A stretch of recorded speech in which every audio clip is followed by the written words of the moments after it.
Hello, everyone. We have a prediction between President Joe Biden and Vivek Ramaswamy. So, again, I haven't made one of these since like September, and I may as well just make an updated version of this because it does show that Vivek isn't performing as badly in the election polls as I thought he would. But again, I just think that's because independent voters really haven't seen how Vivek really is like on a pretty much a national stage. But let me just fill in these states as we get into it. Okay, so again, Vivek Ramaswamy, he does support a lot of unpopular policies. Raising the voting age certain isn't popular. His weird openness of possibly signaling a national abortion ban that he might go for, but then again, he says he wouldn't, but then he shows he's open to it in the same interview. And just him being called out for his lies consistently on the debate stage. I mean, I don't think he's that great of a candidate. I think there's a lot of overhype behind him, and I think just a lot of Trump voters, because they see Vivek Ramaswamy as the nicest one to Trump, will just say positive things about Vivek Ramaswamy, encouraging him and saying he won the debate polls and stuff like that. But let's get right into it. So the first few states, Colorado, New Mexico, Virginia, these states are off the table for Vivek Ramaswamy. He's way too right wing to even be competitive in either of these three states. So I'm just immediately writing him off the board. In Maine, again, he's just super right wing. I don't see him performing the greatest here either, and I just think this will probably be a safe Democratic state. Even Maine second, I see going for Biden. I just don't see how he wins over those more populist rural voters. I really think rural turnout would dip with him as the nominee. I just don't think he's super populist at all. He's really way too right wing. But in New Hampshire, honestly, it would probably be a safe Democratic state. I just don't see how he does well with independent voters. Just those policies would just tank him in nearly every swing state. Okay, let's get into the next few. So I even think Nebraska's first would shift down to likely Republican, honestly, while Nebraska's second goes about likely as well. Which state should we go to next? I guess Iowa. I still think this state would probably go to Vivek, even though he would probably have a drop off with rural voters. I don't see a lot of Trump voters still turning out for him because, again, he just isn't Trump. He just might be seen as a bit inauthentic with his lies that were proven false consistently. He just lies a lot. He has a tendency for that. I just don't think that a lot of Trump voters will see him as authentic as Trump. So I just think he would underperform in Iowa. And Ohio, it is his home state. He wouldn't lose. I think he would pretty much barely hang on here, only winning it by about 2%, pretty much the same margin as Iowa.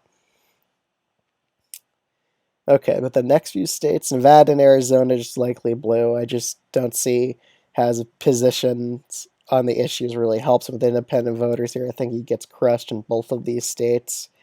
Minnesota also has likely state. Even with bad Republican nominees, they could still keep in the likely margin, so I'm being generous to Vivek here. Michigan, however, he has pretty much little chance at actually winning. Pennsylvania as well. I just think he'll get crushed with this union and populist voters. They really wouldn't want to consider him as a good candidate because he just isn't. But Wisconsin, I do see it as the more closer state here out of those three. But Biden still wins it by about 4% just because of how weak Vivek is on the issues. Alaska, Vivek would still win the state, but it would be by pretty much a huge underperformance in the state of Alaska.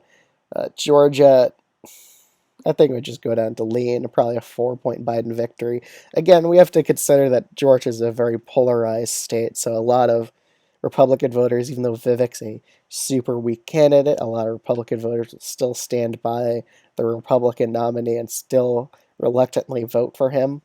So Biden would just probably do a lot better with independent voters here, get a better margin, but he wouldn't shift it to likely.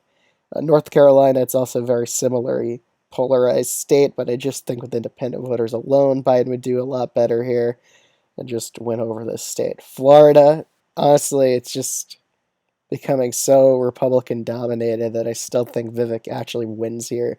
Even though he's a terrible candidate, he still gets a victory in the state of Florida, showing how right wing Florida has become, that they're willing to elect someone as right wing as Vivek Ramaswamy. The state of Georgia will be a true swing state in an election like this. It would go down to the wire. Urban and suburban turnout would massively increase because young voters don't want their voting rights taken away because of what Vivek is proposing here. I just think young voters would come out in force in this election, just all across in the swing states and just in blue states in general. But again, I just think a lot of voters would just come out extremely strong here, give Democrats a lot of turnout in the urban areas, thus flipping the state of Texas for the first time in decades, thus giving Biden 360 to 178 electoral votes. And I will change South Carolina because that's only like 11-point Republican state from 2020, I think. So I think Vivek would underperform here. I'd put it down to a likely state. I really can't see any other states being likely. Maybe Missouri, but Missouri's just so Republican now. I just kind of doubt it. And same with Indiana. Maybe Mississippi, but again, that's a very polarized state. I really wouldn't want to tip it down to likely. Montana, yeah, I could actually see it going down to likely with Vivek as the nominee. He would just do worse in a more rural state like this, and this state's probably one of the more states that are willing to vote for the Democrats and the neighboring states around it. But other than that, I kind of see this being the margins for the electoral map. If you aren't subscribed to the channel already, I would highly recommend doing so. But if you have any questions or you disagree with this map, leave it down in the comments below. Interested to hear your feedback, and I'll see you all in the next one.